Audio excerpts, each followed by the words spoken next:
আসসালামু আলাইকুম, আমি আলামিন। তোমরা যারা চায়নাতে আসার পরিকল্পনা করতেছো এবং অলরেডি করে ফেলেছো, তো আমার এই ভিডিওটা অনেক লেটে করা হয়ে গেছে। আরও আগে করা উচিত ছিল, কিন্তু আমার লেটে করা হয়ে গেছে। এখন কথা হচ্ছে কি যে ভাইয়া, চায়নাতে তুমি আসতে ফিরে আসা যাবে কি আসা যাবে না?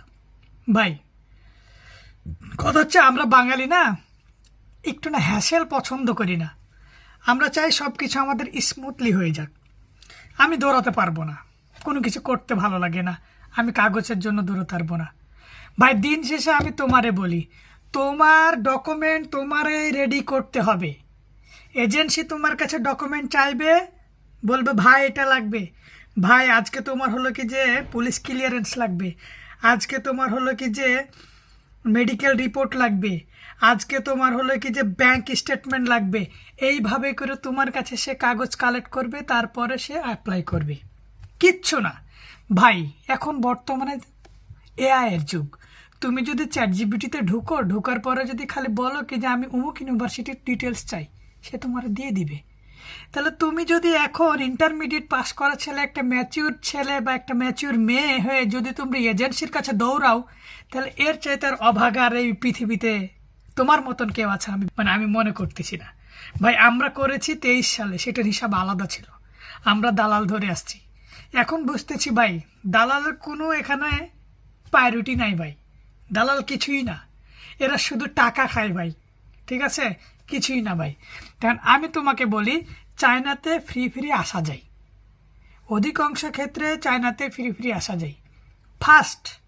ঠিক আছে, ফ্রি আসতে হলে পরে তোমাকে রিকোয়ারমেন্ট অনুযায়ী ফর্ম পূরণ করতে হবে, ইন্টারভিউ দিতে হবে। ইন্টারভিউ যদি তুমি ভালো করো, তুমি সাথে সাথে জেডাব্লিউ পেপার পেয়ে যাবা।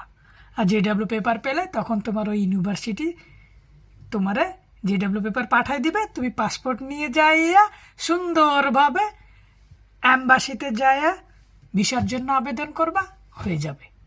ভাই, সামান্য কিছু কাজ করা লাগবে, তার জন্য তোমার 1 লাখ 1.5 লাখ টাকা বেঁচে যাবে। সেই এজেন্সিকে বা দালালকে দেওয়া লাগবে না। তাহলে কেন তুমি হলে কি যে ভাই 1-1.5 লাখ টাকা বাঁচাইতে পারবা না? তো অতএব ভাই, আমি তোমাদেরকে বলবো, যদি তোমরা পরিপূর্ণ গাইডলাইন চাও, তাহলে আমার সাথে যুক্ত হতে পারো, আমার সাথে থাকতে পারো। আমি তোমাদেরকে সম্পূর্ণ গাইডলাইন সহযোগিতা করব। তার বিনিময়ে জাস্ট আমার কি করবা, আমার এই ভিডিওটা শেয়ার দিয়ে দিবা। যারা চায়না আসতে চায়, চায়না নিয়ে ভাবতে চায়, তাদেরকে শেয়ার দিয়ে দিবা। একটা কমেন্ট করে যাবা কেমন লাগবে, তোমার কেমন ভিডিও চাই। ঠিক আছে, বাস আমার এটুকু চাইয়া। আর আমি চাই কি, আমি যেভাবে ধরা খাইছি, অন্য কেউ যেন দালাল বা এজেন্সি ধরে ধরা না খাই।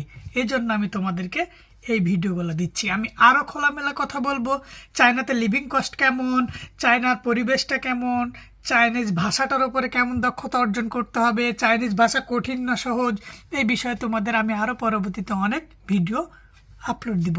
সাথে থাকো, পাশে থাকো। চায়না আসতে চাইলে আমার সাথে যুক্ত থাকো।